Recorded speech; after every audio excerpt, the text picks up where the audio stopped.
ಎಲ್ರಿಗೂ ನಮಸ್ಕಾರ. ನನ್ನ ಹೆಸರು ರವಿ ನಾಗಡಿದ್ದೀನಿ ಅಂತ ರೂಮ್ ಬಾಯ್ ಸಿನಿಮಾದ ನಿರ್ದೇಶಕ.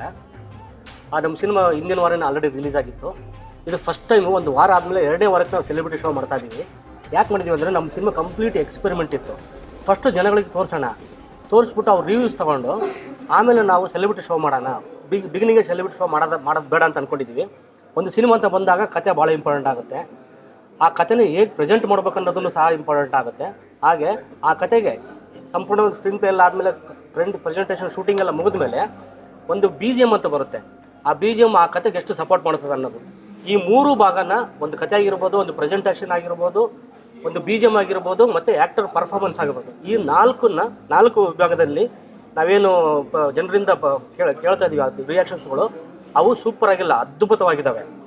ಪರ್ಫಾರ್ಮೆನ್ಸ್ ಆಗಿರ್ಬೋದು, BGM ಆಗಿರ್ಬೋದು, ಮತ್ತು ಸ್ಟೋರಿ ಹೇಳಿರೋ ರೀತಿ ಆಗಿರ್ಬೋದು, ಇವೆಲ್ಲ ಅದ್ಭುತವಾಗಿದೆ ಅಂತ ನಮ್ಗೆ ರೆಸ್ಪಾನ್ಸ್ ಬರ್ತಾ ಇದೆ. ಆದ್ದರಿಂದ ನಾವು ನೆಕ್ಸ್ಟ್ ವೀಕು ಪ್ರಸನ್ನದಲ್ಲೂ ನಮ್ಮ ಪ್ರೊಡ್ಯೂಸರ್ ಪ್ರಸನ್ನದಲ್ಲೂ ನಾವು ಸಿಂಗಲ್ ಸ್ಕ್ರೀನಲ್ಲಿ ನಾವು ಮೂವ್ ಮಾಡ್ತಾ ಇದ್ದೀವಿ. ಹಾಗೆ ಉತ್ತರ ಕರ್ನಾಟಕದಲ್ಲಿ 13 ಸ್ಕ್ರೀನ್ಗಳನ್ನು ಆ್ಯಡ್ ಮಾಡ್ತಿದ್ದಾರೆ ಅಂತ ನಮ್ಮ ದಿಲೀಪ್ ಸರ್ ಹೇಳಿದ್ದಾರೆ. ಇದು ನಮ್ಮ ಸೆಲೆಬ್ರಿಟಿ ಶೋ ನಾವೇನು ಇವತ್ತು ಮಾಡಿದ್ದೀವಿ, ಇದಕ್ಕೆ ನಮಗೆ ಒಂಥರ ಖುಷಿ ಇದೆ, ನಮಗೊಂದು ಬೆಂಬಲ ಸಿಕ್ತಂತ ನಮಗೆ ಕಾನ್ಫಿಡೆನ್ಸ್ ಇದೆ.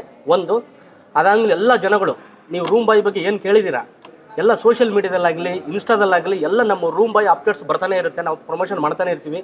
ಎಲ್ಲದಕ್ಕೂ ಸಪೋರ್ಟ್ ಮಾಡಿ. ನೆಕ್ಸ್ಟ್ ಸಿನಿಮಾ ನೋಡಬೇಕಂದ್ರೆ ನೀವು